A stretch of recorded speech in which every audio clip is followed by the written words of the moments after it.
ரொம்ப கேட்சியா இருக்கு எங்களோட பொடியல்னு சொல்லிட்டு. எப்படி யார் இதை முடிவு பண்ணது? அப்புறம் நீங்க சின்ன வயசுல இருந்தே ஃப்ரெண்ட்ஸா இல்லை எப்படி உங்களோட ஜேர்னி ஸ்டார்ட் ஆச்சு? எங்களோட பொடியல் எப்படி உருவானது நான் சொல்றேன். இந்த ஜேர்னி பற்றி சொல்லிருக்கோம். இவர் யூகே வழியா போயிட்டா நினைக்கிறேன். ஸ்டார்டிங் போயிட்டா நான் இந்தியாவில் இருந்தேன்.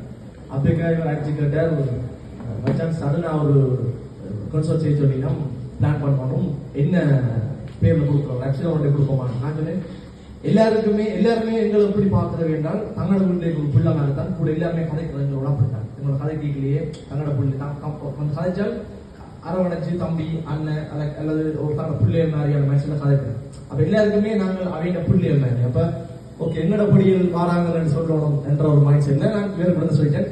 சரி எங்களோட படிகள் வைங்க, அது ஒரு சும்மா டக்குன்னு சொன்ன ஒரு ஐடியா தான். அதுக்கு பிறகு அதுக்கான வரவேற்பு எப்படி இருந்தால் எங்கட படி வாராங்க அது ஒரு சென்டிமெண்ட்